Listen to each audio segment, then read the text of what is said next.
I'm sorry. Hello, everybody. I just had to reactivate my mic there. My apologies. Welcome to the second of our webinars with Brenda Hillman. My name is Jeb Livingood, and I'm the Associate Director of UVA's Creative Writing Program, and I'd like to welcome you to these webinar sessions with our Kapnick Distinguished Writer-in-Residence, Brenda Hillman.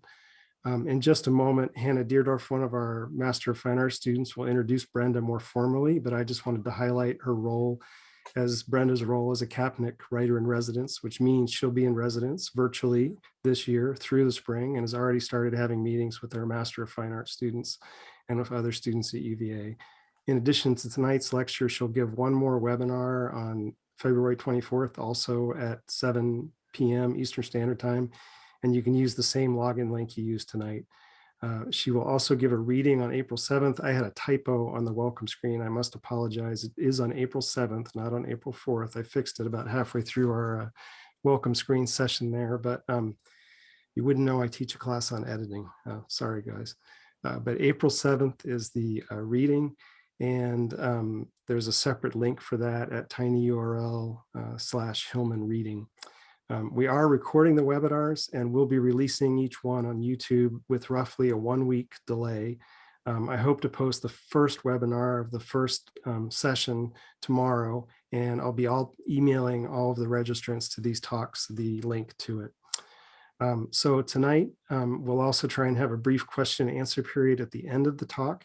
And you can send in your question by using the Q&A button at the bottom of your screen, and Hannah will read those questions to Brenda at the conclusion of the talk. And with that, I think I'll turn things over to Hannah for a proper introduction. Thank you, Jeb. I was first introduced to Brenda Hillman's poetry last spring at the beginning of the pandemic. Into this time of political upheaval, communal loss, and immense personal change, Practical Water appeared in my life as an invitation for my moral and aesthetic imagination. The book's title poem reads as instructions for a time similar to the one we've inhabited for the past year, a time of instability, political impotency, and environmental disaster, where our actions and understanding have been continually frustrated by the limits of our species, our mortality, our flawed and corrupt systems of power, our loyalty to our individual perceptions of reality. It is in this context that the lines, "and ethics occurs at the edge of what we know," appeared to me as a gift, as an invitation to dismantle my ego, to see the disintegration of my daily structures and systems of belief as an opportunity to step forward toward mystery, uncertainty, and the boundless reality that exists outside of me. Throughout her more than 10 books of poetry, Brenda pushes consciousness toward this unknown through her innovations and investigations of form and voice. Often noted for its experimental treatment of the lyric and sensuous play with words, her work has received numerous awards, including fellowships from the National Endowment for the Arts, the Guggenheim Foundation, the Academy of American Poets, the Poetry Society of America, as well as a Pushcart Prize. Her collection, Bright Existence, was a finalist for the Pulitzer Prize, and her book, Loose Sugar, a finalist for the National Book Critics Circle Award. Out of her tetralogy about the classical elements of air, water, earth, and fire, Practical Water won the Los Angeles Times Book Prize, and Seasonal Works with Letters on Fire was longlisted for the National Book Award and received the 2014 International Griffin Poetry Prize. Simultaneously prophetic, personal, and political in its scope, Brenda's writing evokes poetry's origins as magic and incantation, while also illuminating and playing with the particular technological, economic, and social languages of late capitalism. Her poems collapse time, space, and dualistic ways of thinking, so that in a single poem, we encounter both the primeval and the present, the symbolic and the quotidian, the geological and the mythical. As Marjorie Wellish observes, her experimental format throws the lyric into symbolic disarray one moment and naturalist scrutiny the next. It is this ability to transgress the boundaries of our thinking through the transformation of language that makes Brenda Hillman an indispensable poet for our time. In asking us to live with more acceptance toward more forms of reality, not just human ones, and through its resistance of simplistic binaries, Brenda's work honors and embodies the material and spiritual connections that undergird existence. Like Thoreau, who observes a bank of sand and sees in it the very globe continually transcending and translating itself, Brenda's poetry repeatedly discovers the macrocosm in the microcosm, in a syllable or semicolon or the shape of a single letter. In these connections, she evokes our imaginations and asks us to carry our joy, grief, rage, or humor into our lives as citizens of matter and beyond. As she writes in A Geology, in the expiation of nature, we are required to experience the dramatic narrative of matter. This was set down in strata so you would know what it felt like to have been Earth. Please join me in welcoming our esteemed speaker tonight, Brenda Hillman.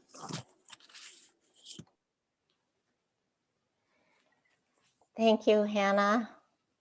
That was amazing, and I'm deeply honored to speak tonight to you and your classmates, as well as to our audience.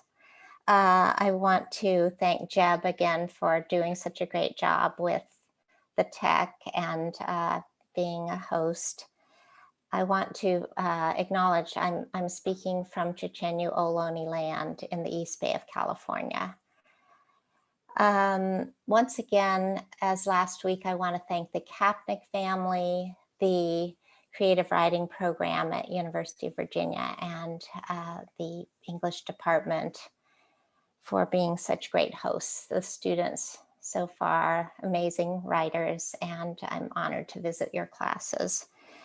I also want to thank my family of origin, my brothers, my mother, and for all the support you've given me over my journey, and my beloved family of children, grandchildren, and friends and colleagues. Especially want to thank my beloved Bob Hass, who has been such a great companion this year. Before I read, I want to acknowledge how many are suffering from the weather and the elements, and especially in the South, to dedicate this reading to you all, if you're able to hear, and reaching out to those who are experiencing this moment. I know that some of you come to poetry to find meaning and mystery, and this is dedicated to you.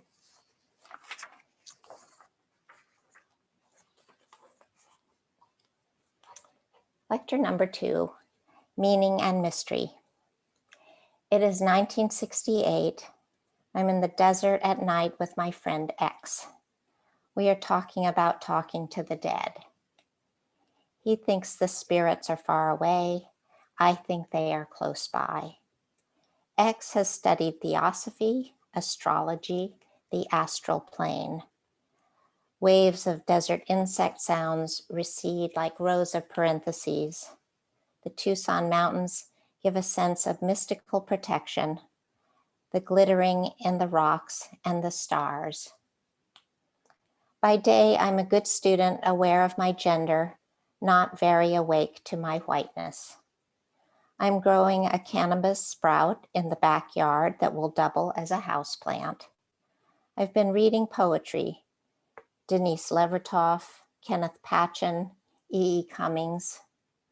We are flower children. We use sealing wax on our letters. In senior year, we will be protesting war and racism. The freedom of revolt, the freedom of the body, the freedom of poetry merge in us against adult rationality. Half a century later, there's a tiny hissing of an insect near my computer. Millions of brain cells spring to their heuristic task. It is not an insect, but the top of my thermos bottle. Nearby, images of my mother, Ursula Ali and Alex Hibbert in Moonlight, the young Barbara Guest, Bert and Ernie. On the bookshelf, mixed among books, California Lichens, Dickinson's Letters, The Communist Manifesto, John Keats, Spiders and Mayflies, Noam Chomsky, the Bible, a book of Indo-European roots, are over a dozen books given to me by X. His collection of the Hermetic arts, clairvoyance, arcana mundi, casting spells, witchcraft, theosophy, and alchemy.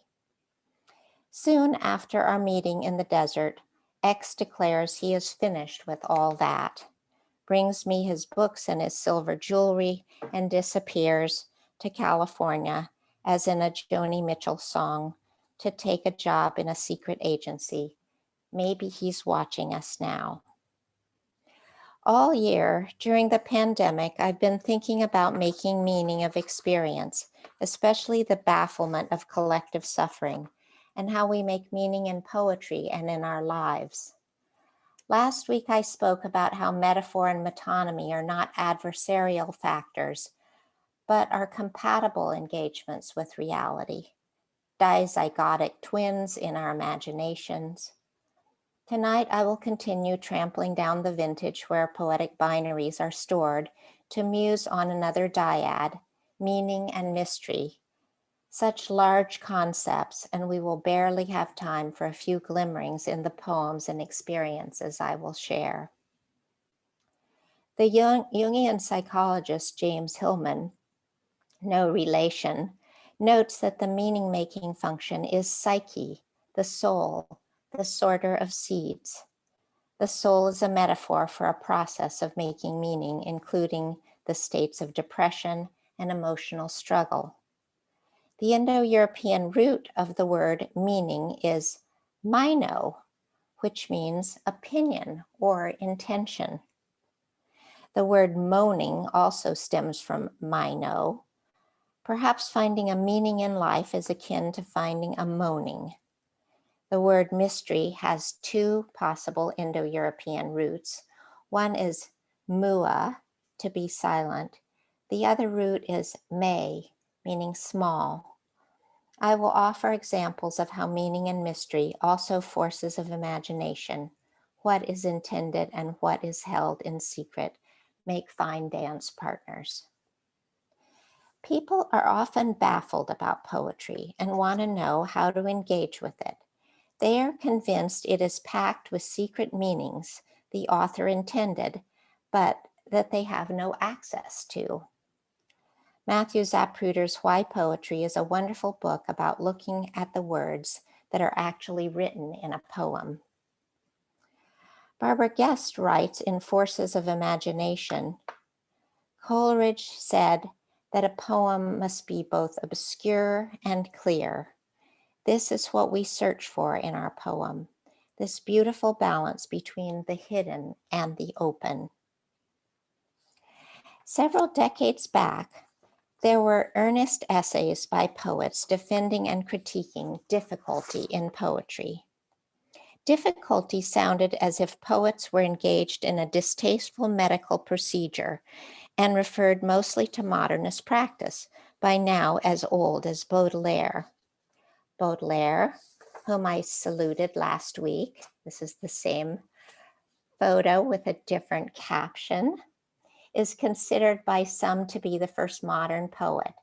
In the 1850s, he introduced the world to mood-driven poetry of atmospheres and symbols, to subjects that hadn't been considered poetic, including mental anxiety and life in the underbelly of cities. Baudelaire was not trying to be difficult. He was writing of life as a modern man. Tonight, I will use the word mystery paired with the word difficulty. Unlike many people, I think about the Big Bang nearly every day. Why did it happen? There is a very tiny big bang from the internet. Through the infinitesimal dot, the creation of time and space, was there a slight ticking at the start of time, like when you turn off your car after a long drive? The 4 strands of the RNA, the polymeric molecule, cooks in warm pools. Billions of years pass again. Suddenly there are chihuahuas, bran flakes, clouds, humans, and a big yellow fungus I pass on my walk. And I want to thank Brad Hillman and Mark Conway, who think this might be a Laetoporus gilbertsonii. Existence is so peculiar. As Elizabeth Bishop writes, how unlikely. And now they've discovered a particle that may lead to a 5th dimension. The coronavirus spiked protein is evil for some, but not all. Evil is live spelled backward. Mystery and meaning spin through the lobes of our brains, the frontal, the parietal, the occipital, the temporal, into the limbic zones. Meaning is on a hunt within us, like an owl that rarely sleeps. I'm interested in the moment in a poem right before it is understood. Some mysteries in poems connect to our daily silences, what poet-lawyer Pat Gilbert calls the immersion in the unremarkable, its simple intricacy.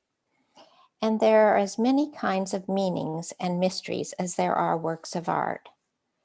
I think of Ezra Pound's 3 principles of poetry: logopoeia, which refers to words experienced through their denotative meanings; phanopoeia, images that take the reader into a set of collective associations; and melopoeia, the sound properties of language itself.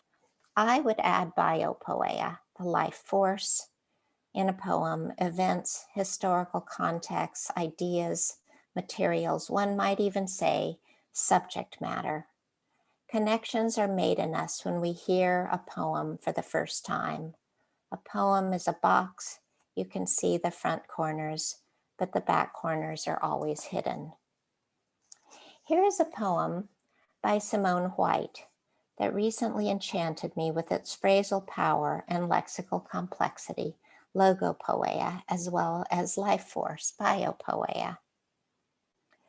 There was a time I hardly went 3 steps, except another Black girl was with me. Mother, always lonely, I am always. Mother those girls, 42. March, summer, light blue.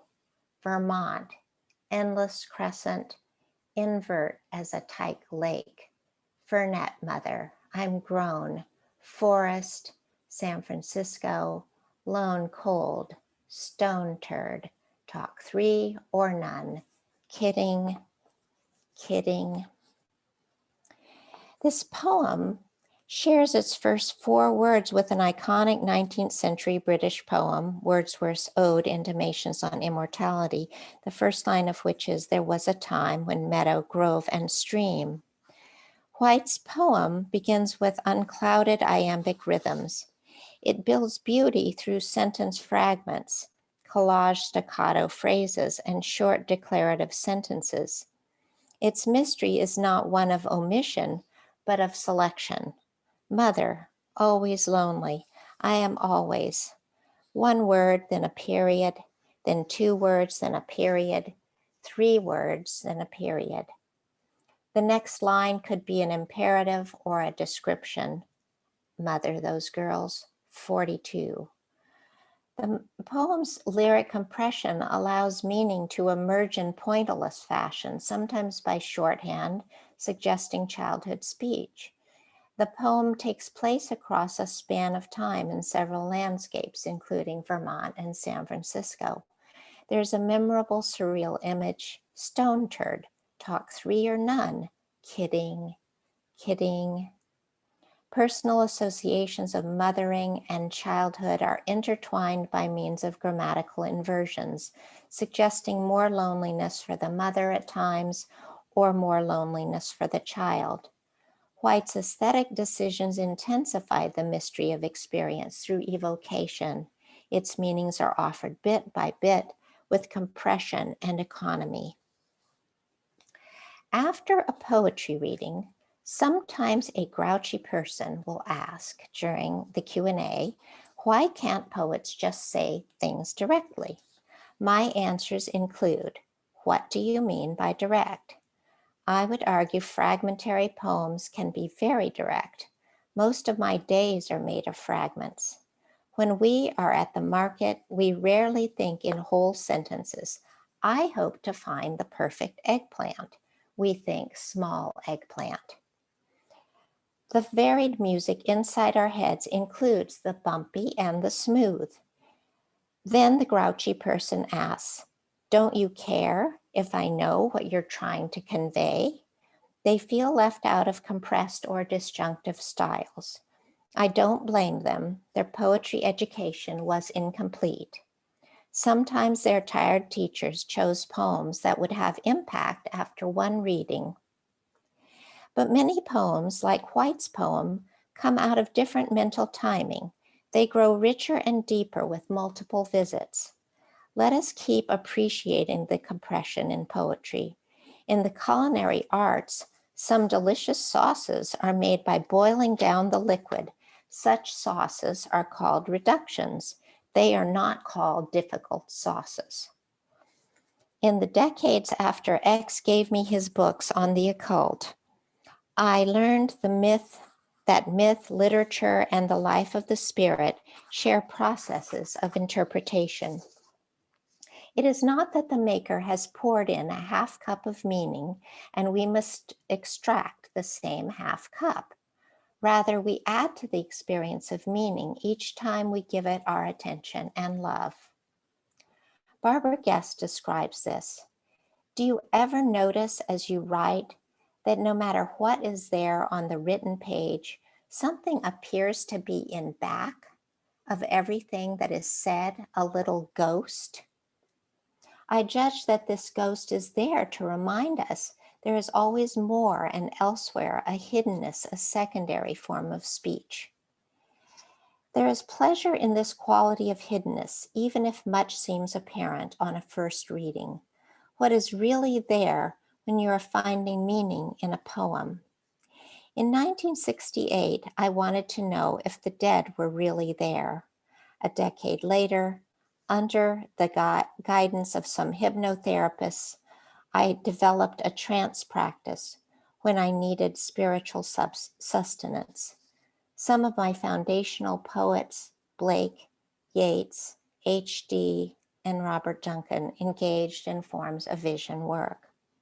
I've often referred to the books X gave me, including the theosophical writings of Annie Besant, to develop techniques of going into zones of poetic imagination.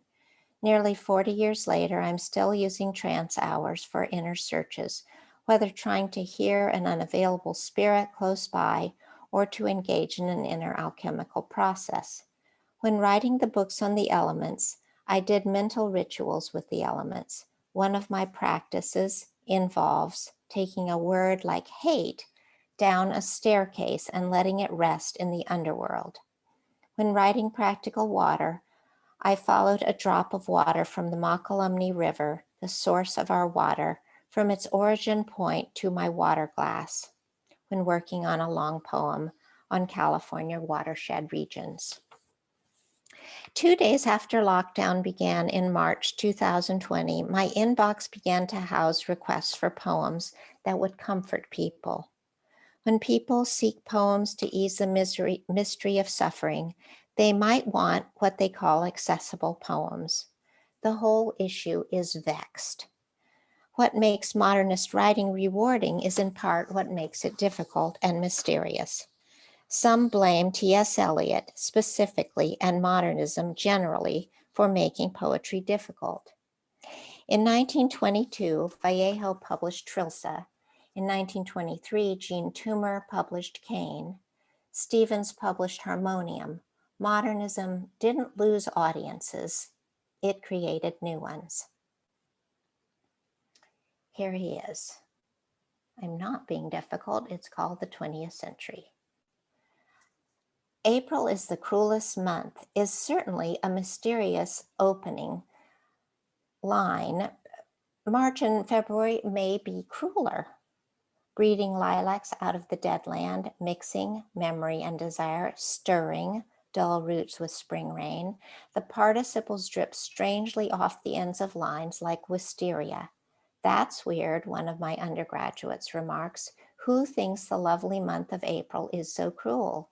Who is talking? My students ask. It always surprises me that they can watch hours of collage and montage techniques in Super Bowl commercials, yet balk about the same techniques in a poem. The wasteland is not inaccessible. Eliot's poem is about loneliness, urban alienation, and sexual unhappiness, about being out of touch with the spirit and the body, about environmental degradation, a great symphony of voices, devastatingly emotional. Its tonal path is not straight nor particularly easy.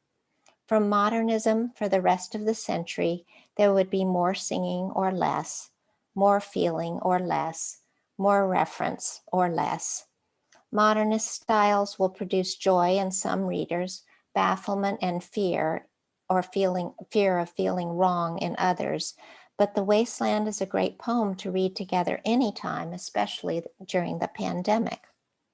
In the fall of 2019, during the California wildfires, my students and I sat in a room without electricity and read the poem by the light of our phones, each student taking a different voice through the polyphonic wilderness: the depressed protagonist, the Vatic father, the neurasthenic woman, the furtive sexual seeker, the drowned maidens, Data, Da Yad Vam, Dam Yata, behind the thunder.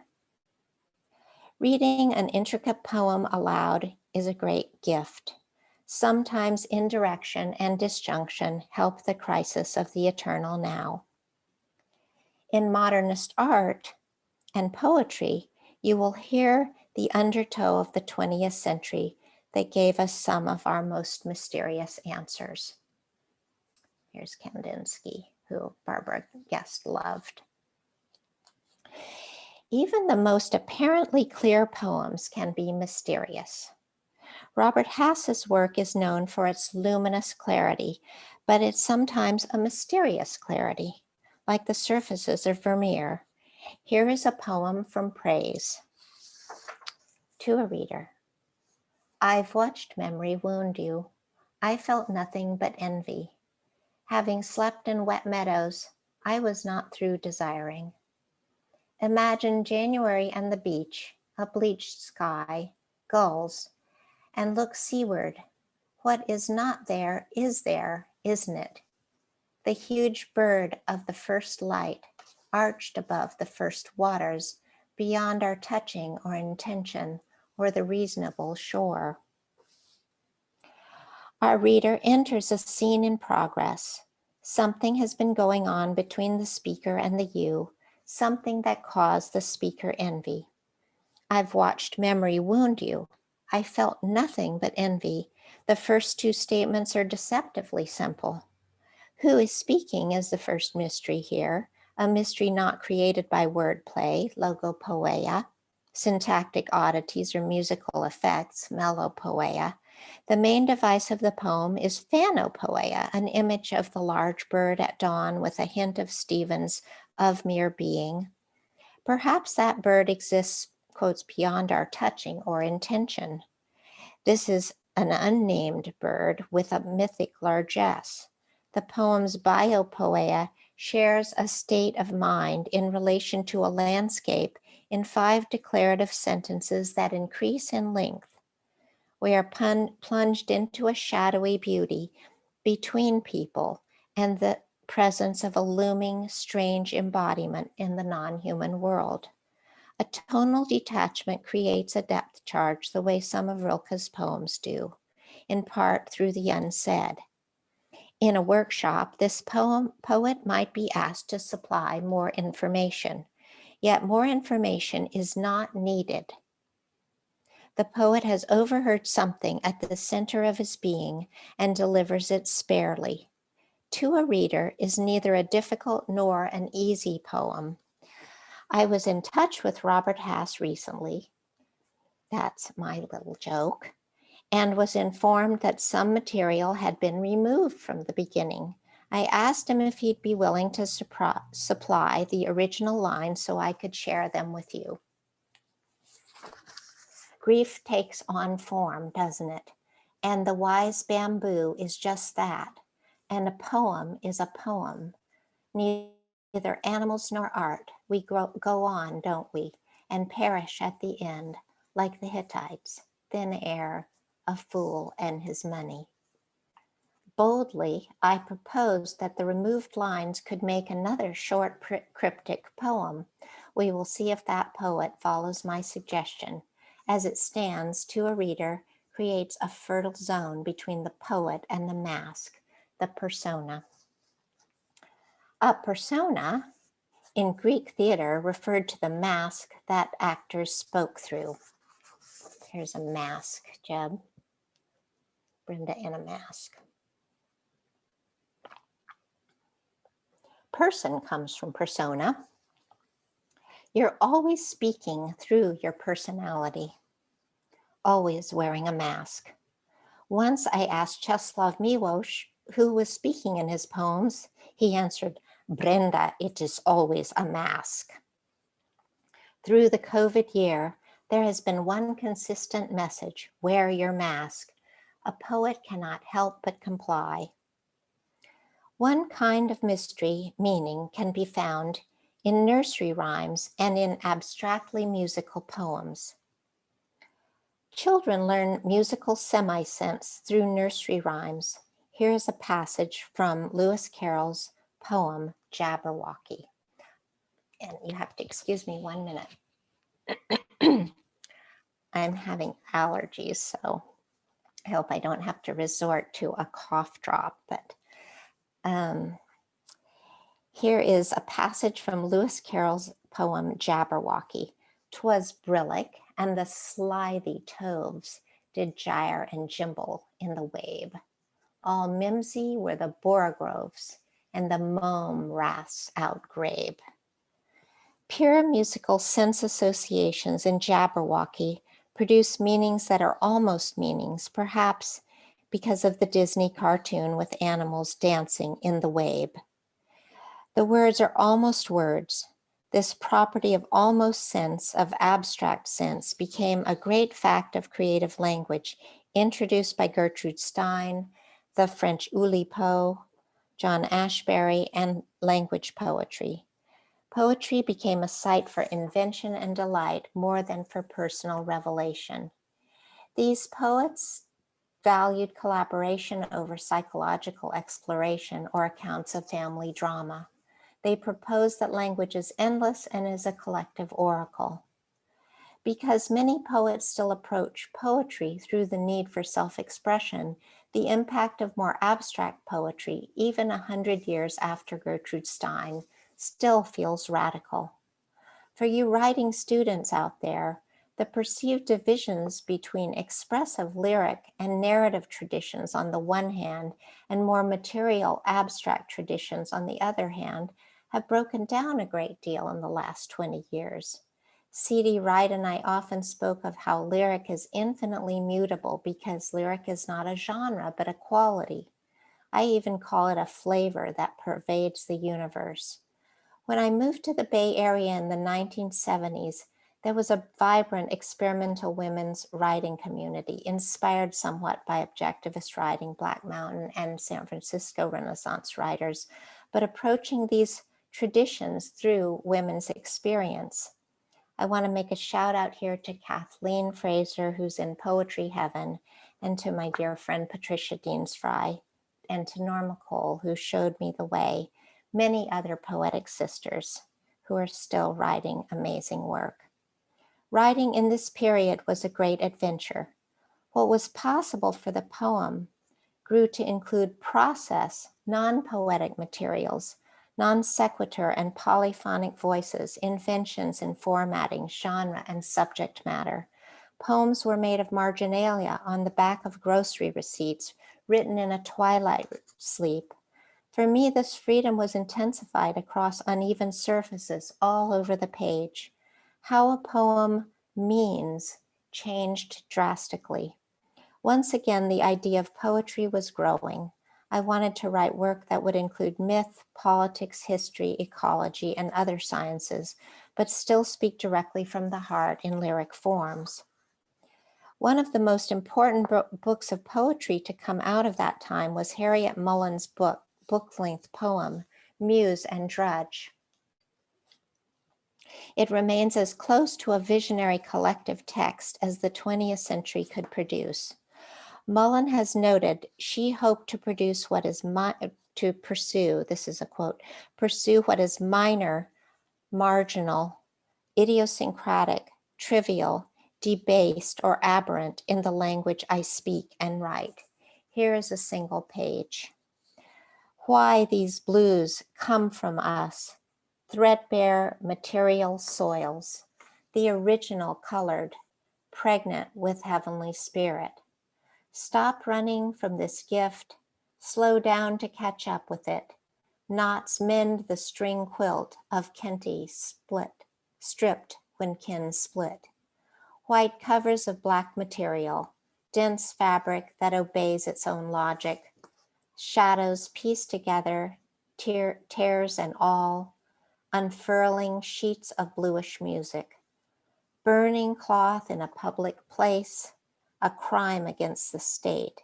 Raised the cost of free expression, smoke rose to offer a blessing. Mullen brings Black experience and cultural history into each quatrain by deploying language fragments that are both personal and representative.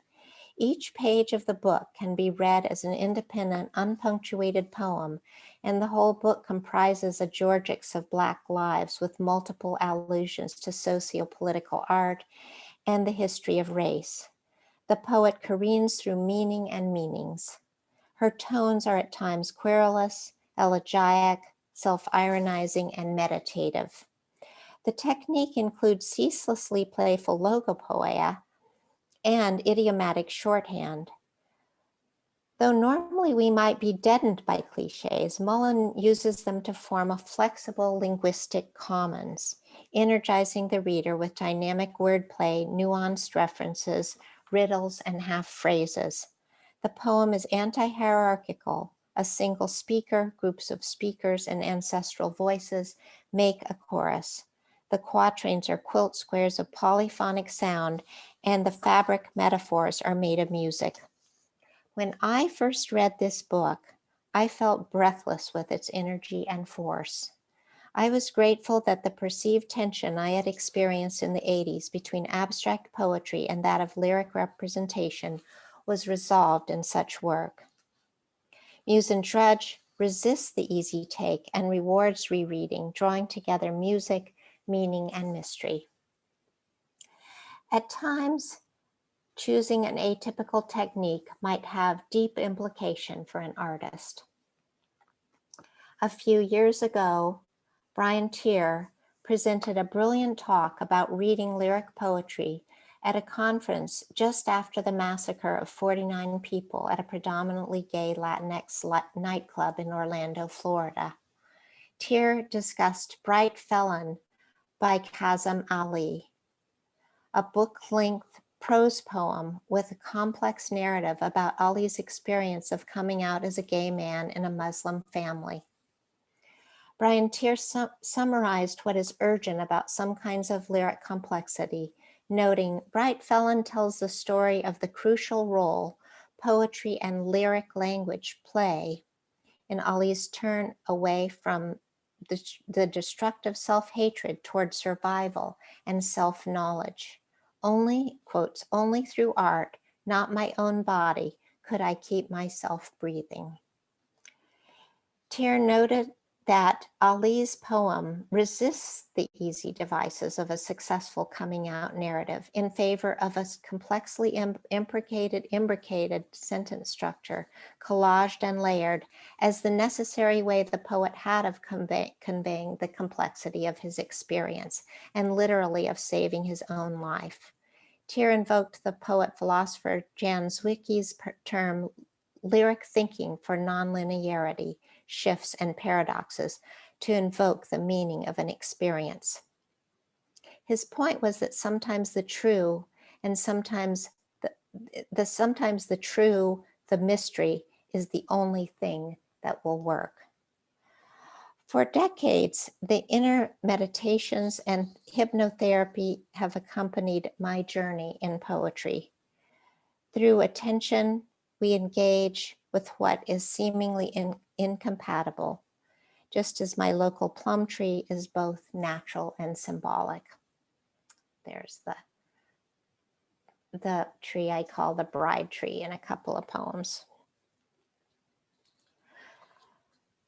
On a beautiful endangered earth, the full expression of human nature keeps us company. My beloved teacher, Charles Wright, once told me about a seer called Pseudo-Dionysus, a visionary Syrian prophet from the 6th century, who wrote texts with titles like, "What is the Divine Gloom?" that recommend engagement with the superluminous gloom of silence that is altogether impalpable and invisible. Later, the work of German mystic Jakob Böhme brought together Kabbalistic and Gnostic notions of mystical unity for me. The early Gnostics, not at ease with the material world, use inner knowledge as a source. Such visionary and prophetic traditions try to bridge the perceived split in nature between what we experience with our senses and the mysteries beyond the senses. These might not necessarily end up as dualistic, but as an exchange of principles in a dialectical energy. Or, as I like to say, I'm of two minds about being a dualist. The intuition techniques I devised out of my hypnotherapy were mostly quite practical and writing-oriented. Here is part of the process. Setting aside an hour, I will close my eyes and draw an inner circle. The first emanations are often not understandable, but later in dialogue with the images of this circle, a toxic thought or a condition or a delay or a sense of despair or a figure might become less so, and the intuition will come. Throughout my life, I've spoken to plants, animals, and inanimate things to bridge the great divide between the visible and invisible worlds, although many of my spiritual practices exist on a number of levels, and I speak to the houseplants. I do not believe they share my feelings. More on that next week when I talk about political poetry and animism. I have 3 more poems tonight. This one is by the Chuvash poet Gennady Aigi.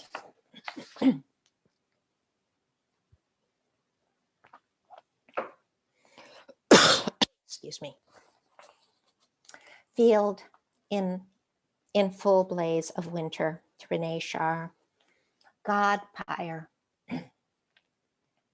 This open field, letting all things pass through, mileposts and wind and distant specks of mills, all more and more, as if from this world, not waking, gathering distance. Oh, all these are sparks, not rending the flame of the pyre that is not of this universe. I am without trace of anything whatever, not of this universe, shining God pyre. The mystical transcendence of Aigi's open form shines. Peter Francis' translation renders his work so beautifully I don't feel deprived not reading Russian. The spirit of flame is summoned in fragments like sparks, a very Gnostic and Kabbalistic image in fire, word, and the force of the God spirit. Aigi's broken form allows the meaning to push through in partial sentences as pure energy. The language acts like fuel in a dry field, available in bursts of images. Ceylon's influence can be felt in the hyphenated words. Emily Dickinson can be felt in the punctuation. The poet's ego is displaced by the God pyre. Here is a Dickinson piece written a century before Aigi's poem, one that also deploys an image of ignition. Many of Emily Dickinson's poems derive from internal energetic collisions, as you know.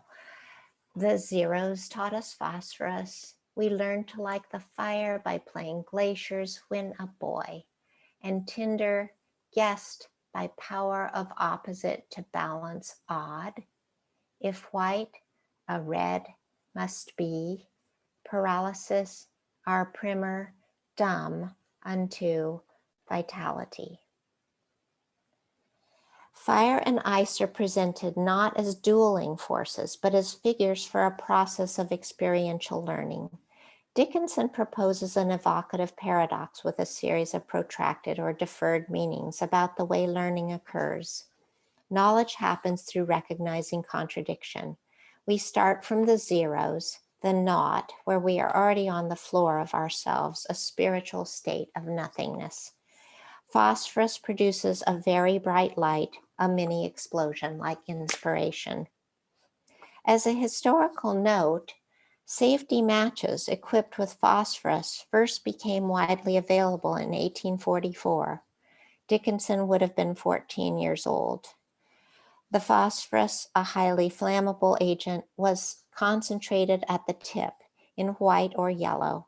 A household match could, for the first time, go from zero to flame with a single strike.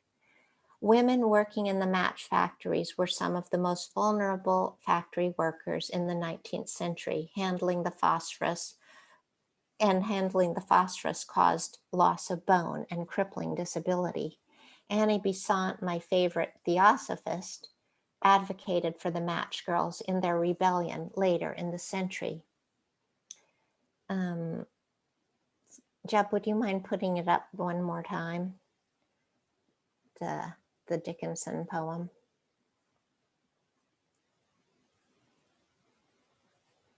Thank you so much. We learn to like the fire by playing glaciers. We can only learn to endure intense experiences by knowing their perceived opposites. When a boy. Dickinson is of her time. She knows that holding power is available to a boy. She calls forth a male persona to represent her anima. In lines 4 and 5, the sentence divides. Tinder goes grammatically either with the previous line or with to balance odd, and we allow for a pun on tinder, tender. Dickinson reminds us that we learn through paradox to balance things by being unbalanced and experiencing opposites, and that these apparent paradoxes, including the white and red of the struck match, make for fire, insight, sight. She even notes that what we experience as paralysis might be a sort of first instruction, a primer, for learning how to have agency, to reconcile what cannot be reconciled. I feel close to this deeply compressed, strange poem. Some think Dickinson's long strokes conduct and caress the silences, interrupt the force of grammar. Some think they are purely visual. Some think they are sonorous elocutionary marks, stresses for emphasis. Their meaning is in their mystery. Sometimes when I read Dickinson, I'm reminded of a secret script called Nushu script. So that's the next image down there. Invented in the last few centuries in the mountains of China in the Jiangnan region. The script was devised by women so they could write only to each other. The characters, long and elegant, were a kind of code. The gender-specific script was used for passing encoded messages across communities. There are only a few Nushu writers left, but the script survives. There are about 720 characters used in songs, prayers, embroidery. When I look at this script, I think of how the mystery at the heart of things fills us with existential hope.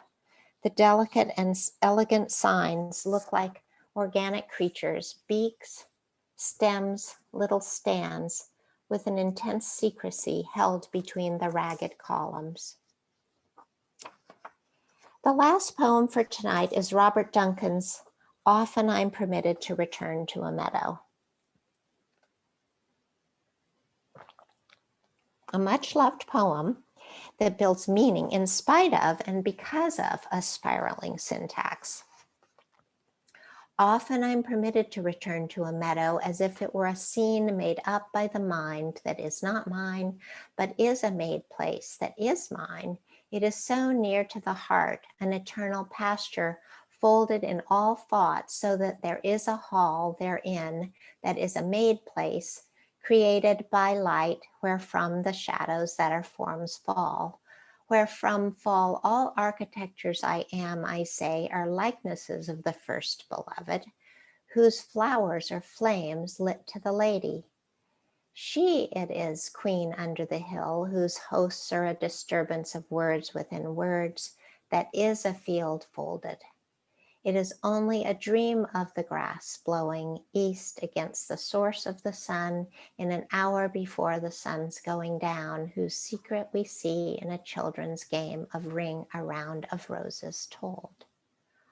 Often I am permitted to return to a meadow as if it were a given property of the mind that certain bounds hold against chaos, that is a place of first permission, everlasting omen of what is. The fugue-like lines, the mythic imagery and music that is not mine, that is mine, that is a made place, that is a made place, tumble together. The legible title slyly gives us a sense that we can paraphrase this poem. Often I, the poet or the reader, travel to a place in my mind that gives me a sense of freedom and permission. There I or we have a relationship to an interior, imaginative, symbolic realm, and with familiar figures, the first beloved, the queen under the hill, who also remind me or us of the first language, children at play, and this place to which I return gives a sense of internal order and feels to me timeless. A paraphrase is not a poem, and we risk making it sound too easy. The poem's connotative power is gained only through the exact clusters of abstract phrasings, where from fall all architectures I am, I say, are likenesses of the first beloved, whose flowers are flames lit to the lady. And the mysteries remain. Often I'm permitted lures us in the passive voice. I don't do the permitting. I am permitted to return to a meadow. Which meadow? It's not in Yosemite or in Switzerland, as if it were a scene made up by the mind. If my mind is making the meadow, why must I receive permission?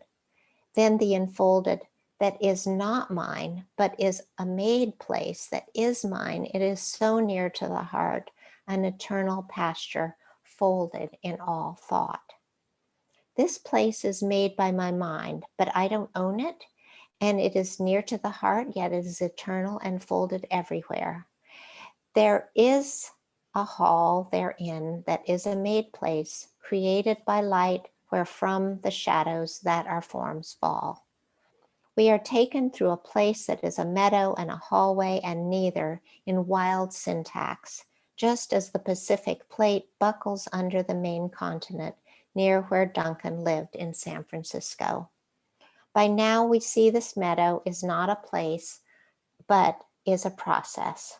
With all of its mystery, this poem holds out against the desire to take an easy route. In closing, I hope these examples and stories will help you try new things and to be less afraid of not being instantly understood. I began this talk in April 2020, and I'm putting the finishing touches on it during Trump's second impeachment. Over our heads, geese honk, heading somewhere, channeling random energy and rare motion into their Edwardian script of a V. California geese seem not to have a clue when to migrate.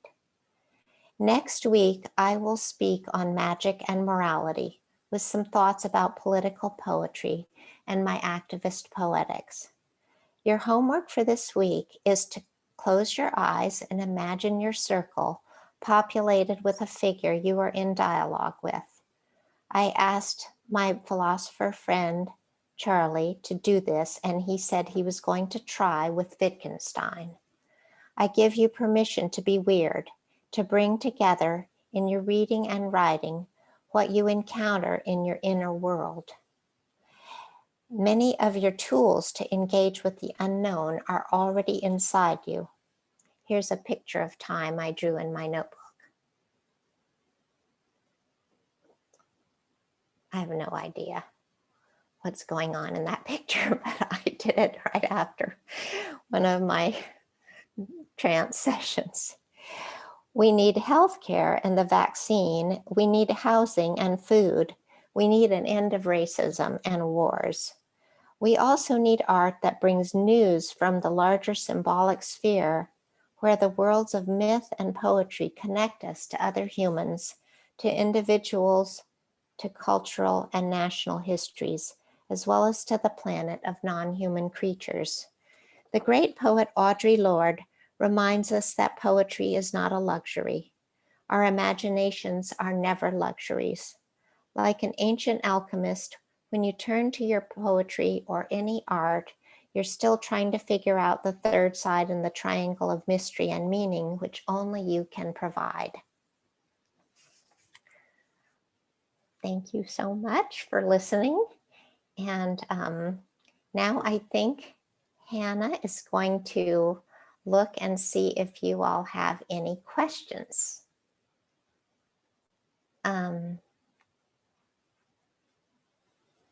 Yes, thank you, Brenda. That was very delightful. Let's see.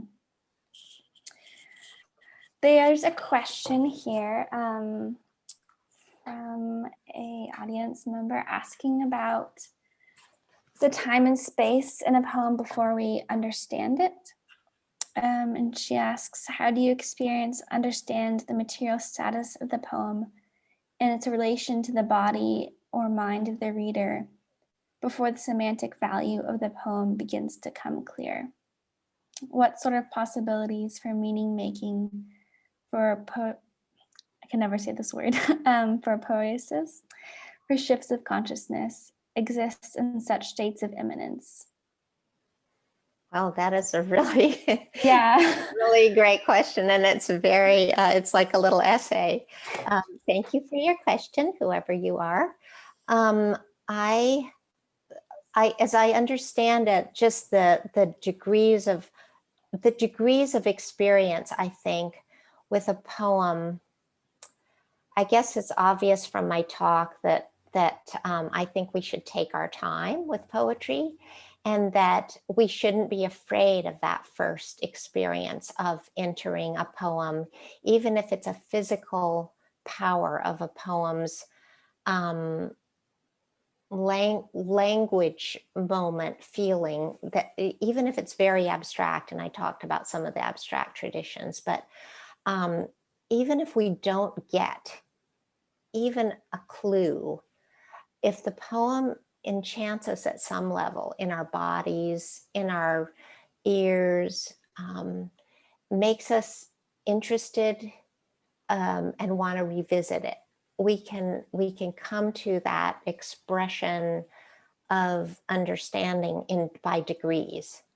And I guess it's I want to emphasize it because I have such a I don't know, just zeal about getting people to engage with poetry that they don't get on the first readings, and just try to love it the way we might with pieces of other kinds of art that we give plenty of time to if we don't get it on the first a Paul Klee painting will stand there for a long time, and it should be the same with the poem. I don't get what's going on here, but I experience it and I feel it. And so reading it aloud, reading it with somebody else, and then understanding by degrees might be what I'm hoping for. Someone asked a similar question about unlocking the mystery of a poem, but I feel like your answer right there kind of answered that question as well. Yeah, I mean, as I said early in the talk, there's so many different kinds of mystery, not just Pound's categories, and our ways of experiencing the kinds of challenges that a poem might give us. That taking the poem on its own face, I think, is a start, which is why I mentioned Matthew Zapruder's book, Why Poetry, in this same paragraph as the Barbara Guest quote, because in a way they're two different approaches. Matthew asking us to just read legibly what's there on the surface and just engage with the language before we start trying to go to macro amazed meanings. Yeah, I think that's really helpful. This is a similar question, so I wanted to tack it on here, but someone was asking about your comments about how when people say they want poems that comfort, they often mean accessible poems. So this person is wondering about your thoughts about like modernist and postmodernist poems in spiritual or religious settings. And are there poems or poets you turn to for spiritual comfort, or perhaps precisely because they are difficult? Well, I gave the example of Ige, whose work I love. Honestly, in translation, there are quite a few poets that I've turned to during the pandemic, and my French is pretty terrible, so I read René Char in translation. I read Ceylon in translation, and next week I'll refer to a Ceylon poem. But I've been really turning to Ceylon a lot. And of course, everyone turns to Rilke. Rilke is not an easy poet, actually.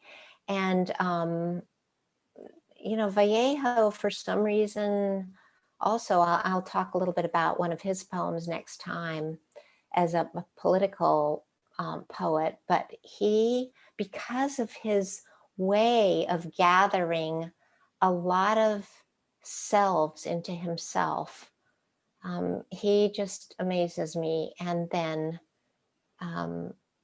Dickinson always, Yeats always. Honestly, I talked about the Harriet Mullen book. I love reading that book to just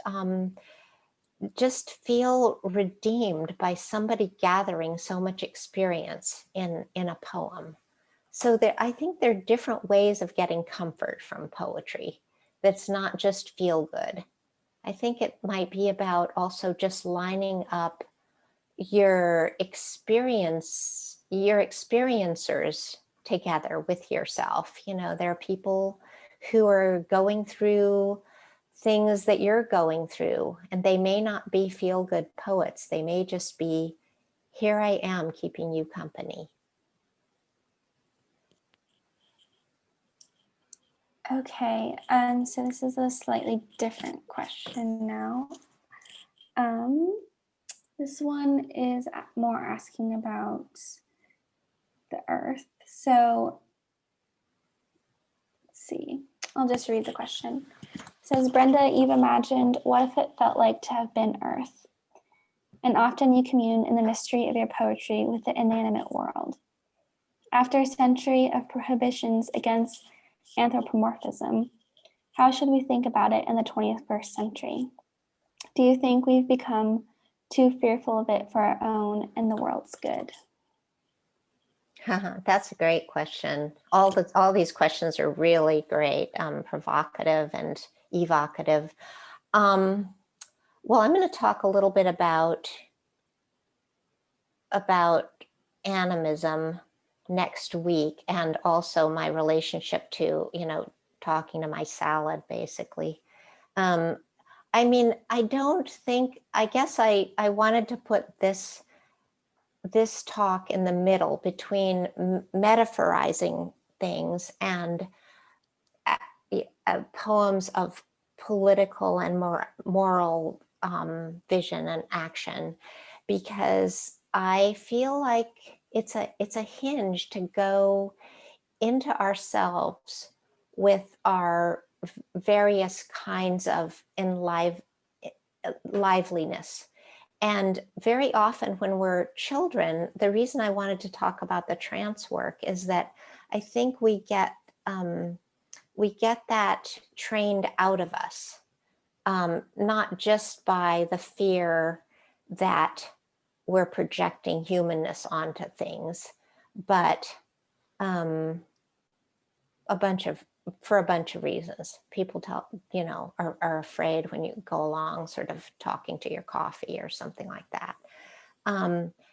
But if you keep in mind that it's, that your mind has all of these layered conditions, I think, and, unless there's a really cognitive disorder there, most of us can see that, when we pat our car or talk to our house plant or whatever, that we're giving our humanness over to that. And we're also acknowledging that there may be a mystery of the experience of that object that we aren't going to be able to get. I think it's really true with non-human creatures, animals. And of course, everyone's talking about My Octopus Teacher right now. That movie is so great. It's not about projecting our humanness onto things, the sort of John Ruskin kind of thing. I think it's more about making connections between our life and other forms of life. And it doesn't have to involve anthropomorphizing necessarily. It can involve entering other experiences, I think. So I'm going to talk more about that next week a little bit, but that's why I suggested the technique of just drawing your circle, because it's within you and it's also outside of you when you do stuff like that. Thank you. That was very helpful. And speaking of the circle, lots of people have questions about the circle and about the trance state. Some people are asking how it's different from meditation, and then also how the circle space influence maybe form or rhythms of your poems. So I do want to, really wonderful writer and thinker about this is Kristen Prevelet, and she edited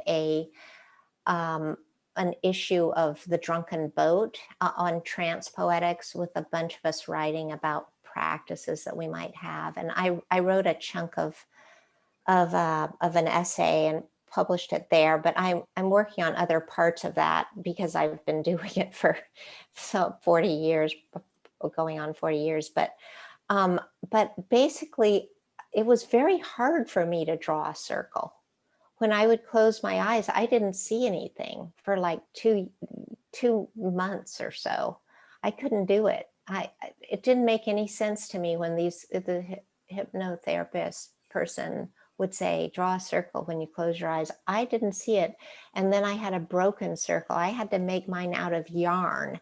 And I took I took paper, I took a giant piece of paper and made a big circle, and I glued, my wonderful daughter was, I guess she was really small. She must have been 3 or something like that. And I had her sitting in the circle of yarn with me. But I glued yellow yarn and blue yarn. And we sat inside the circle. And as soon as I sat inside of it for a few weeks, a long time, I started being able to visualize it in myself. And that was kind of a key for me. And then after years of practicing hypnotherapy with them, I was able to do it myself. I can't close my eyes and do it now because I go really fast.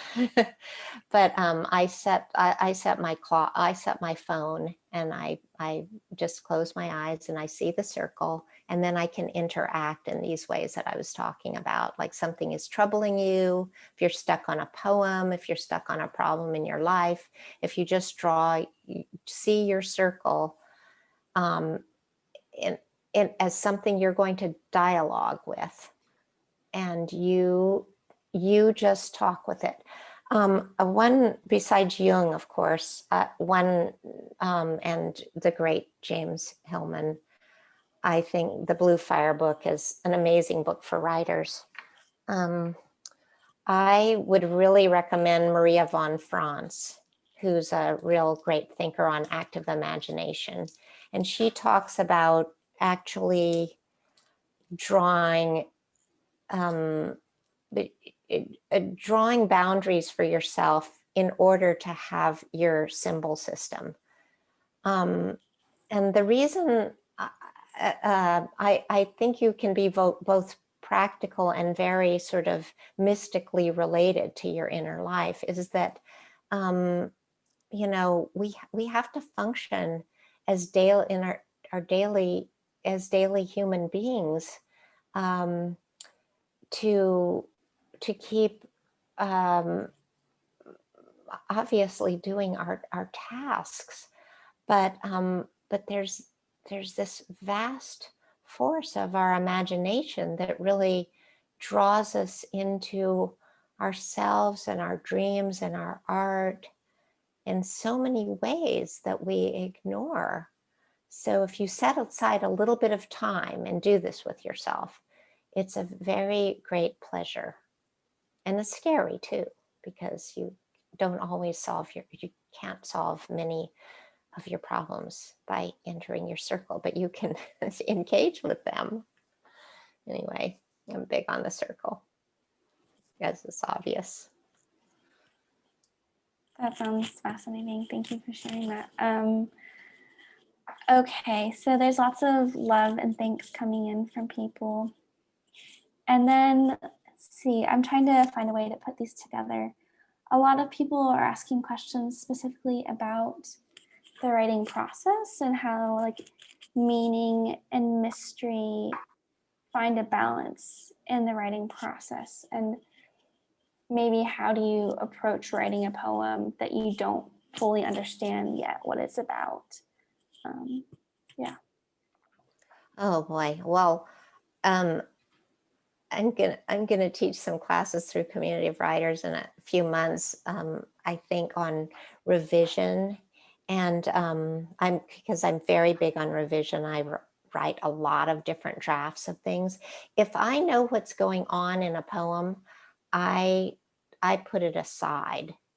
I'm interested in, at this point, not in making the perfect objects, but in finding things that are more and more intriguing and vast with each draft. So I just keep writing to find things that are more intriguing in the draft. And so I guess that's why I like to recommend these poems that might not be accessible on the first read, because that's what I like to write, and that's what I like to read.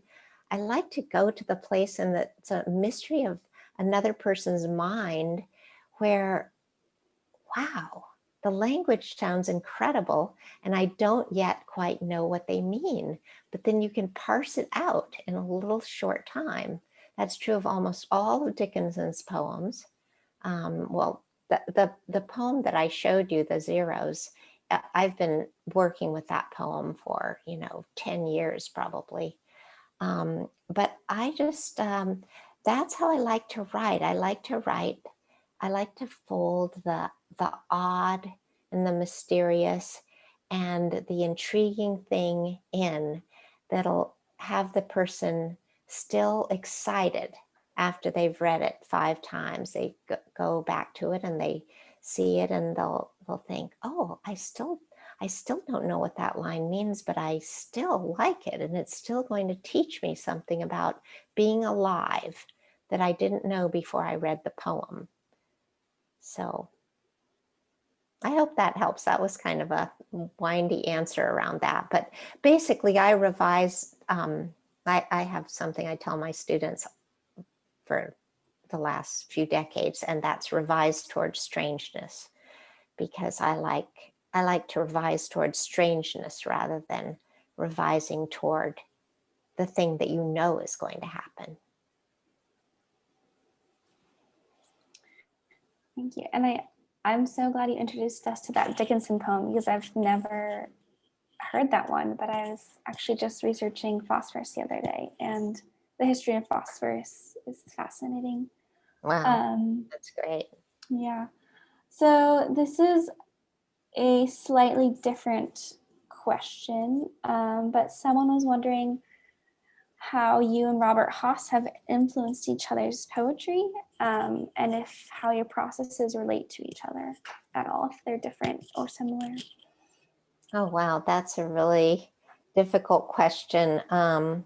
We're very different artists. We love each other's work very much, and I knew Bob's work before I knew Bob, or at least his first book. But he has certainly his greatness of soul and his greatness of ear and his carefulness and his big mind have all been very important to me. As a poet, when I first read praise, I thought, I didn't know you could do this. And I think a lot of people felt that about praise. So it was a totally breakthrough book. And it's still a book that, you learn from every time. Same is true with each of his books. So I learn from him continually. We don't show each other our poems like when they're just fresh out of our hands. We tend to wait. So I wouldn't say instant influence is the case, and we have very different styles and different relationships to our writing. I work every day, and I fuss a lot about my poetry, and Bob maybe tends to work more in bursts, in very intense bursts, I think. That's probably enough of an answer.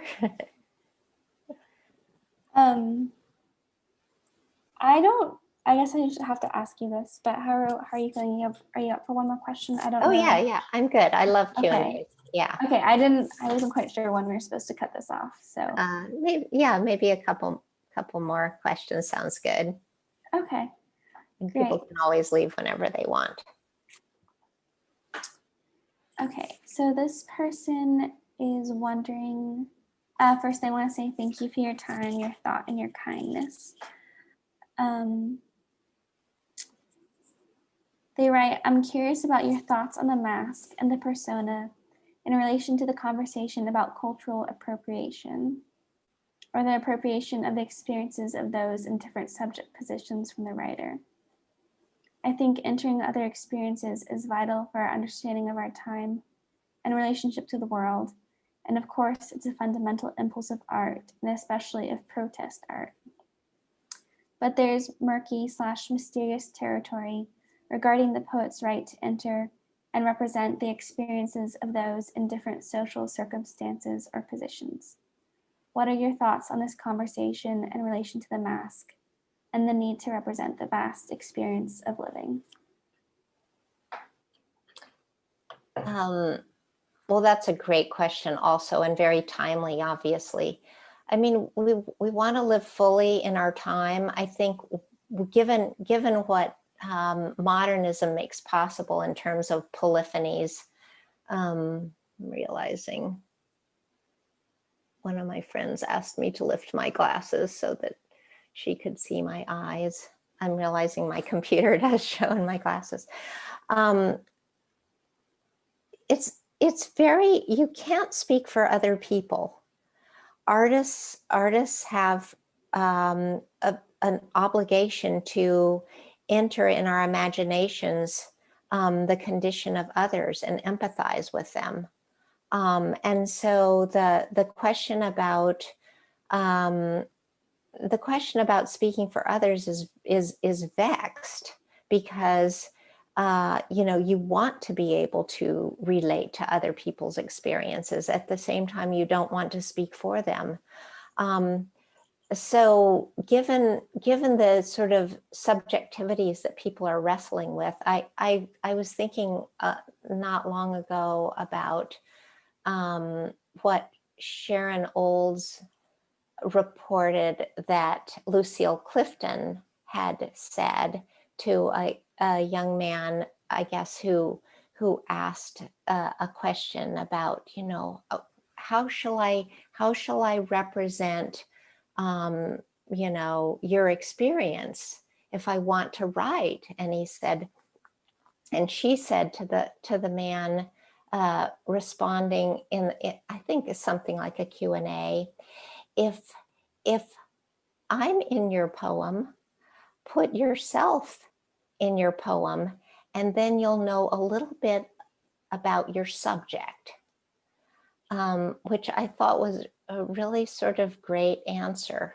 If you want to put me in your poem, then also put yourself in your poem, then you'll know a little bit of something about what you're talking about. Because speaking for others is impossible. And yet as artists, we think we want to do that with characters, right? I don't really think there's a right answer one way or another about the persona poem, but I think speaking as a white person, I would be very careful about representing experiences of people of color in a persona. I think we have to remember our audiences. We have to remember, who we're writing about and for, and that people can represent their own experiences much better. So this is a challenge, though. What if you're a playwright and you want to represent plenty of other experiences that aren't your experience? That's, a challenge. So, yeah, this is the moment. Yeah, I think that's a question I know we've been talking a lot about, so I really appreciate your thoughts on that. I know it's a very pertinent one. Okay, I think this is our final question for tonight. What advice would you give to a college student who is on track to have a stable, financially successful career in a non-creative field, but is worried about losing their creative side? Is it possible for such an individual to live a happy, meaningful life? Oh, gosh. That's such a great and poignant question, and a great and poignant question to end on, I guess. It's possible to be a poet no matter what you do. It's possible to be a creative person no matter what you do. I don't think poetry is the only route to your creativity, nor is art the only route to your creativity.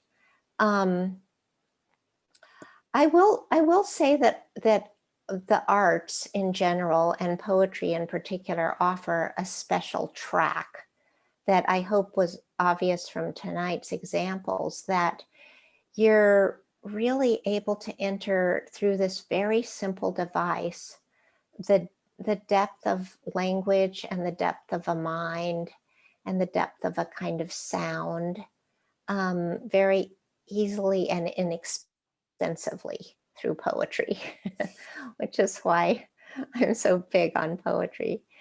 I just think it's the most efficient and beautiful tool for conveying the wilderness and the great magnificence of the soul. But of course you can do your creativity no matter what. I guess I'm a little more doubtful about video games or certain things that people are obsessively engaged with that seem they seem to have to do with almost like packing material or something, the kind of material that you pack your day with rather than the thing itself. And maybe that's not a good metaphor for people who are playing video games, and you're gonna feel sad about that. I hope I didn't hurt anybody's feelings. But I do feel like there's creativity that's possible in the core of your life activities, no matter what you do. So you don't have to follow an artistic path. That said, I am going to say that I tell my students a lot that if their parents are worried about them signing up as poets and that you don't have any, any income ahead of you through your life of poetry, that it's very portable. It goes with many other kinds of ways of making a living, and that studying poetry and developing that part of your creativity is never a waste of time.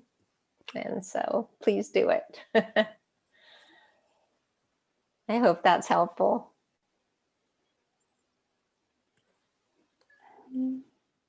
Okay, yeah. Thanks again, Hannah, and thank you so much, Deb, and thanks, audience, for all your great questions. And we will, I'll be reaching out to all the registrants tomorrow, as long as my contacts are working with the snow that we're forecasted to get here. But I'll be working with them to try and get the first video posted tomorrow, and I'll be emailing out a web link, and we'll do this. We'll have a talk, and then we'll have the webinar posted about a week later, and for a limited time. But I will make sure all the registrants get those links. Thanks so much. All right. Good night, everybody. Stay safe. Good night. Thanks, Hannah. Thanks, Deb. Thank Thanks, you, audience. Brenda.